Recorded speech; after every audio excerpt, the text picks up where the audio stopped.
Let's consider a solid E, meaning with everything inside, right? So this is not a hollow thing, the solid. And let's consider also the surface here. So the surface is going to be S. So the surface is something two-dimensional, the solid is something three-dimensional. So we consider the solid E that has as boundary the surface S.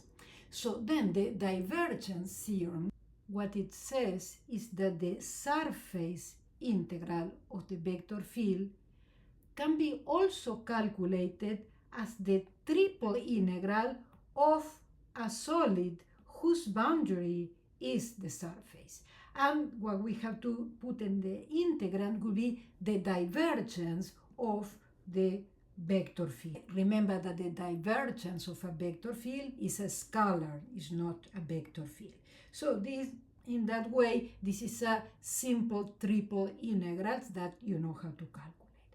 So the divergence theorem gives us an alternative to calculate the surface integral instead of directly by calculating a triple integral instead of the solid enclosed by the surface. Let's calculate this surface integral, the surface integral of this vector field where the surface is determined by this paraboloid,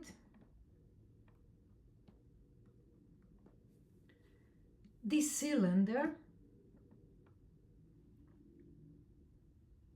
and the plane z equals 0.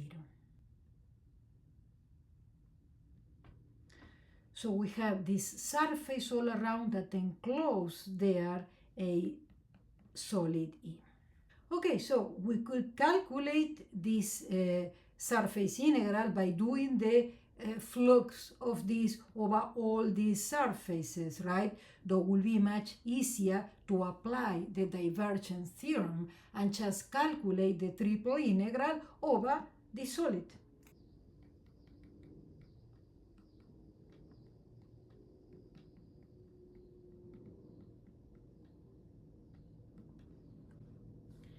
In order to do that, first we need to calculate the divergence. So remember that the divergence of a vector field is just the addition of the partial derivatives.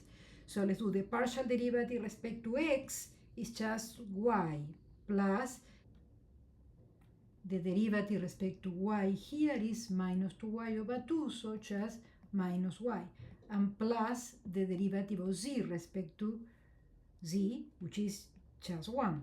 And so this y minus y is 0, so it's 1. It's just a function that is constant, in this case, the divergence of this vector field.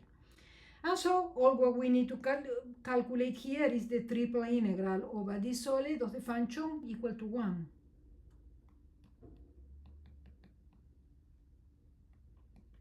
So this is the integral that we need to calculate to get the value of the surface integral. Considering the functions that determine the solid E, will be good to use here cylindrical coordinates. This is x equal r cosine, y equal r sine, and z equal z. And the differential we have to multiply by r. The integral from 0 to 1 dr. Since the radius here is going to vary from 0 to 1. So the angle, since the angle goes all the way around, is going to be the integral from 0 to 2 pi d theta. And the z is going to vary from 0 to this surface. From 0 to 4 minus, we take a minus 3 as a common factor there, will be minus 3 r squared and then we multiply the 1 by r, by this r.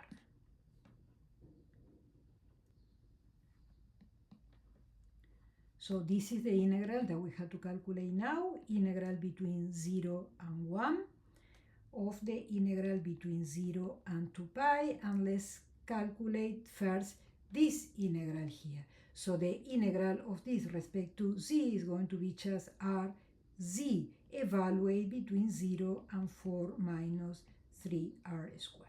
So this is the integral then, d theta dr. Okay, let's do the evaluation now.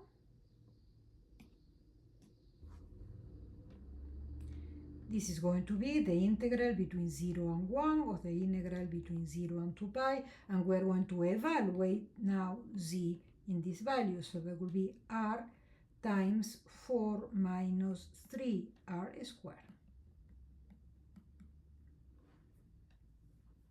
So now we need to do the integration of this respect to the angle. Again, this is a constant, goes out, so it will be the same case that before. It will be just the same. Let me just multiply this, 4r minus 3r cubed, that goes out, is a constant, times the angle evaluated between 0 and 2 pi. So this is the integral between 0 and 1. Let's do the evaluation now. The evaluation will be at 2 pi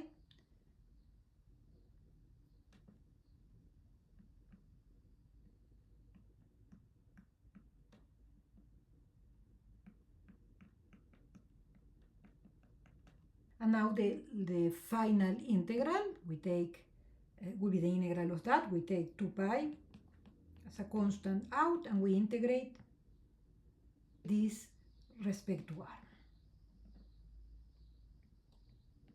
4r squared over 2 minus 3r4 over 4. And this should be evaluated between 0 and 1. So let's evaluate at 1. So first 4 over 2 here is going to be just 2. Evaluated at 1 will be 2 minus 3, 4 minus 0. And so here will be 2 minus 3, 4 is 5 fourths. So the final answer is 5 pi over 2.